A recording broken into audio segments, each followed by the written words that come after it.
अखबारों ने बताया, टीवी पर सुना, डरने लगे हैं आप।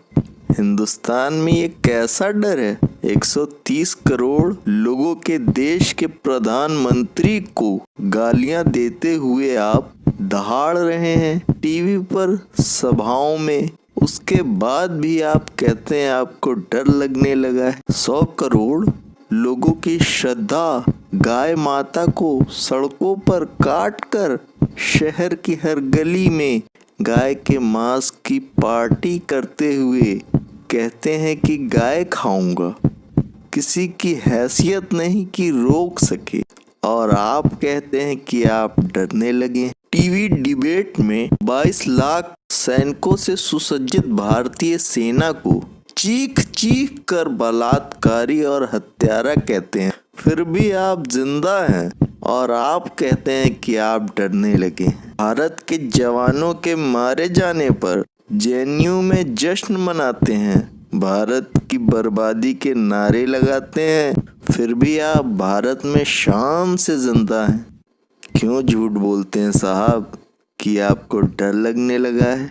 आप भारत माता की जय नहीं बोलते, दुर्गा माता को वैश्या कहते हैं, महिषासुर को अपना बाप बताते हैं। एमएफ हुसैन जैसे आपके भाई दुर्गा, सरस्वती और लक्ष्मी माँ की नंगी पेंटिंग बनाते हैं, फिर भी जनता आपको घसीट कर जिंदा नहीं जलाती, फिर भी आप कहते हैं आपको डर लगने लगा है। डर लगता है जनाब, मैं बताता हूँ कि मैं कब कब डरा। 1984 में जब हजारों सिखों के गले में टायर डालकर आप ही के भाइयों ने उन्हें जिंदा जला दिया, महिलाओं का बलात्कार किया, 3 दिन चले इस जनसंहार के बाद मैं डरा था, मगर आप नहीं डरे।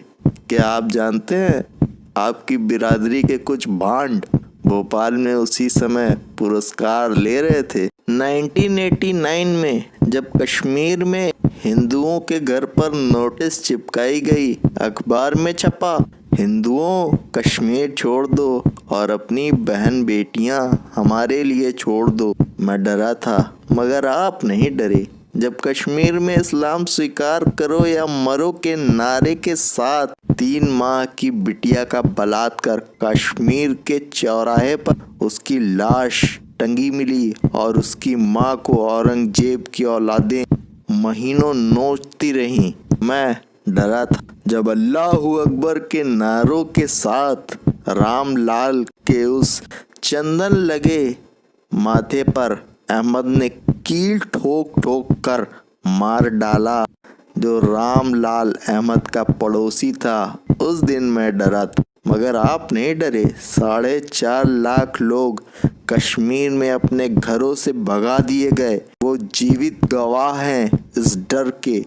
उस दिन मैं डरा, सभी डरे, मगर आप नहीं डरे। 2 नवंबर 1990 को अयोध्या में जब राम भक्तों पर अपने ही देश में हेलीकॉप्टर से गोलियां चलवाकर सरयू की धारा को हिंदुओं के खून से लाल कर दिया गया, मैं डरा था।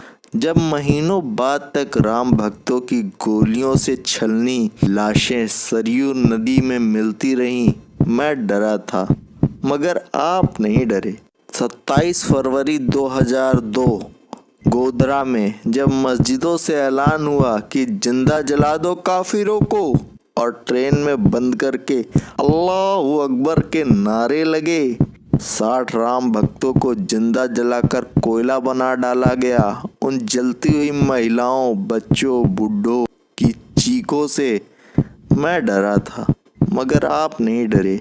कभी संकट मोचन मंदिर में बम से हुए चीथड़े को देखकर, कभी दिवाली पर खून से लथपथ दिल्ली की सड़कों को देखकर, कभी जयपुर की गलियों में मां के चिथड़े हुए लाश पर बच्चों को रोता देखकर, तो कभी लोकल ट्रेन में बम ब्लास्ट से मैं डरता रहा साहब।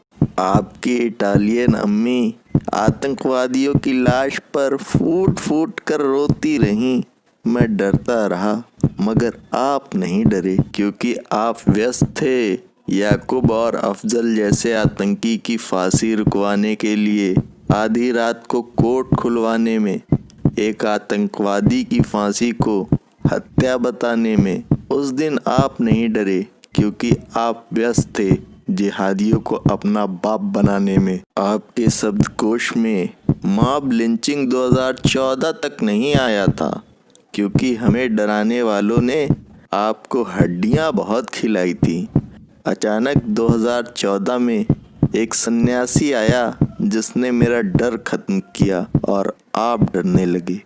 आप डरे क्योंकि अब आप हमें और नहीं डरा सकते। हमारी बेटियों को नोचने की छूट नहीं है आपको अब। जनाब, आप जानते हैं कि आप क्यों डरने लगे हैं? क्योंकि आपको अपनी ही भाषा में अब जवाब मिलने लगा है। ये डर कहीं उस सन्यासी का तो नहीं? सुना है आप एक के अलावा किसी से नहीं डरते, तो क्या इस सन्यासी की इबादत का इरादा है? आप डर इसलिए रहे हैं क्योंकि मैंने डरना छोड़ दिया, और विश्वास मानिए ये डर जिंदा रहना चाहिए। मुझे आपका ये डर अच्छा लगा, बस इतना ही कहना था।